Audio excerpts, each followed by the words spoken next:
Another big story breaking for you right now on the rollout of Obamacare, the second in less than a week. This new controversy is shaping up over a decision now letting people use, quote, the honor system to request billions of dollars in federal insurance subsidies.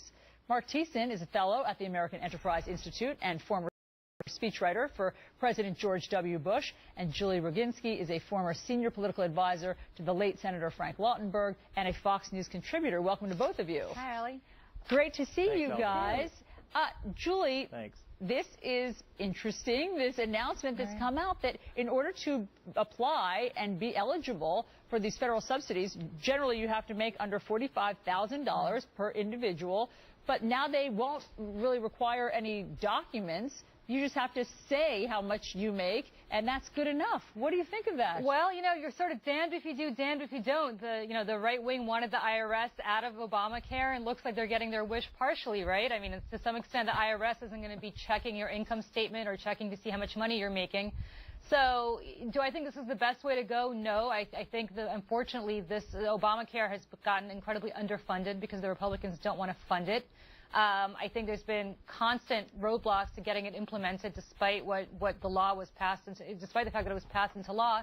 And you're seeing some of these consequences, which is I think that there's just really no money for this vast expansion of IRS or Treasury Department overhaul to see that people actually are validating their real income, and that's what you're seeing here. Okay, so Mark, is that it? Is it because there's just not enough money to enforce that? Is that why they're doing this?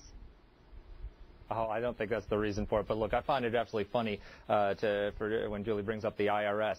The Obama IRS grilled Tea Party groups, demanding hundreds of intrusive questions in order to get tax-exempt status. But when it comes to Obamacare subsidies, they're going to rely on self-reporting without further verification. I mean, it's almost humorous.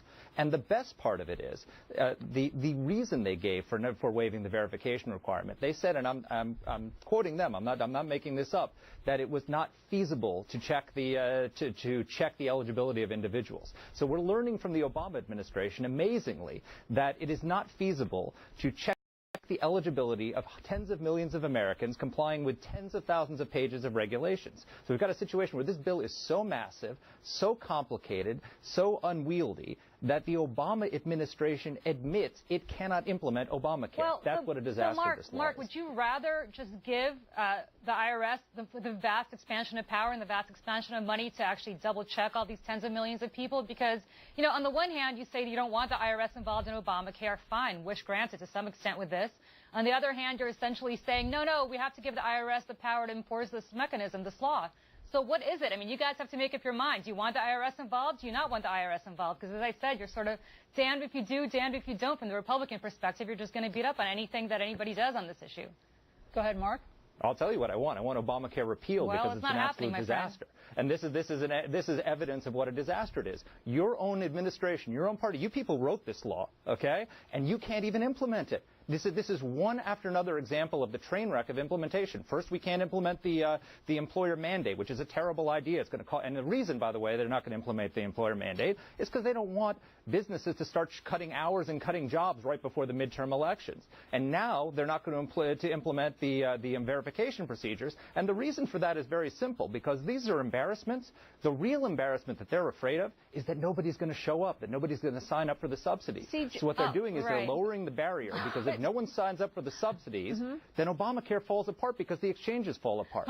So this is a situation where we're afraid if they built it, no one will come, and that's why they're doing these steps. So you still won't answer my question, which is I guess you actually do want to expand the IRS's ability to enforce this, I mean, Julie, you hear what he's saying. No. That he's saying that he doesn't want any part of this. Well, you're giving him a choice. That's a sort of bad choice. But Julie, hold on a second, because I do want to just make this point. Between this, that they're not going to be able to check on the eligibility for subsidies, and last week the announcement that the employer mandate was going to have to be delayed, it's not exactly inspiring confidence in Obamacare. How should the American public be viewing these last-minute changes? Well, there's two components here. One is, obviously, this is a humongous undertaking. I do agree with Mark on that, so it does take time to implement, and I think the administration was unrealistic in saying how long it was going to take to implement. The way they should view it is simple. If you have a pre-existing condition, no longer are you able to be thrown off your health insurance because you have cancer.